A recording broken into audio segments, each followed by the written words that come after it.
even back in 1992, you knew very fucking well how to do that. So when was the first time you kind of realized you Well, this wanted is a to do great that? question. This is a great question. I actually cut my teeth, so to speak, and got experience provoking audiences on a local show in Orange County, California, called the Wally George Show. Wally George was this conservative right-wing talk show host in a dinky, rinky little dink, cheesy studio. And he was big for a while in the early, look up Wally George, you'll see him. I went on as a Satan worshiper. I went on as a conservative for Satan because I knew that one would really freak him out.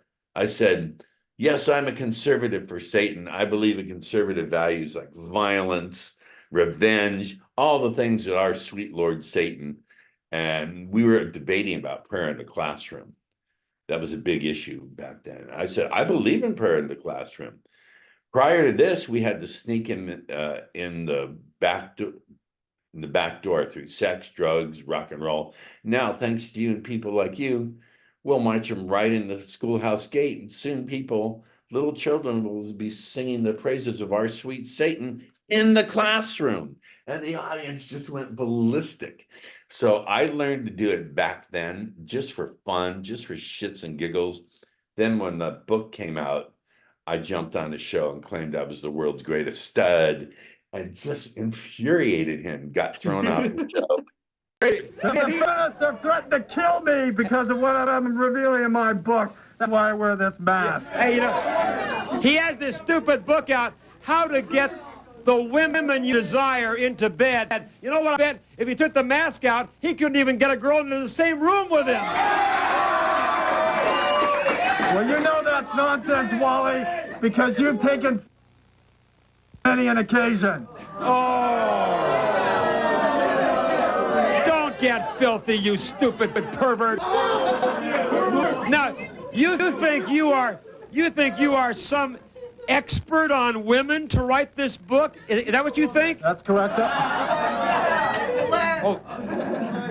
Well, you know, I've slept with over 5,000 women, Wally.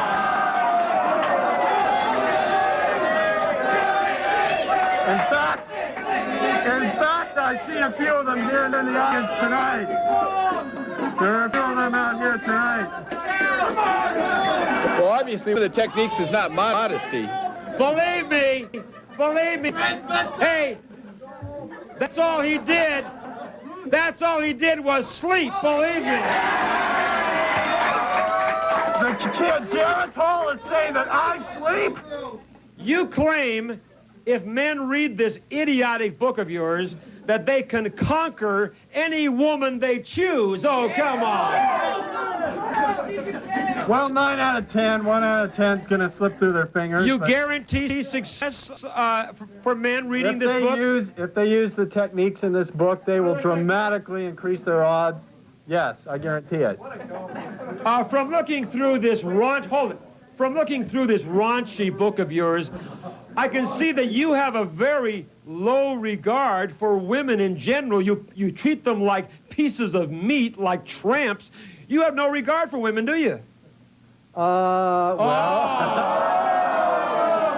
Let me put it this way. It's a good question. Well, give me a good answer. What I say is that for the average guy is going to be sexually attracted to far more women than he's going to be able to love and respect. That's just a reality, Wally. That's a reality of human biology. Men will do it with anyone who attracts them. But you have no regard or respect for women. That's not true. Maybe you treat women in this book like they're nothing more than tramps. Absolutely wrong. What I say is that when it comes to sex, women have a massive power advantage. For women, getting some is a choice. For men, getting some is a chore. Oh, if you don't recognize that, you are going to get your head beat in. Hey, I have news. For him, getting some is impossible. And the show was fixed. He said, okay, at this point, I'll throw you off. I said, okay. Before the show started, I cut my teeth on that. For those who don't know that expression, that means you get your chops, you polish. So I already knew how to do it when I went in on those shows later. When I had a toll-free number, 1-800-666-STUD. 1-800-666-STUD. That was my toll-free number. Don't dial it now. I don't know what it's been disconnected for 35 years, whatever.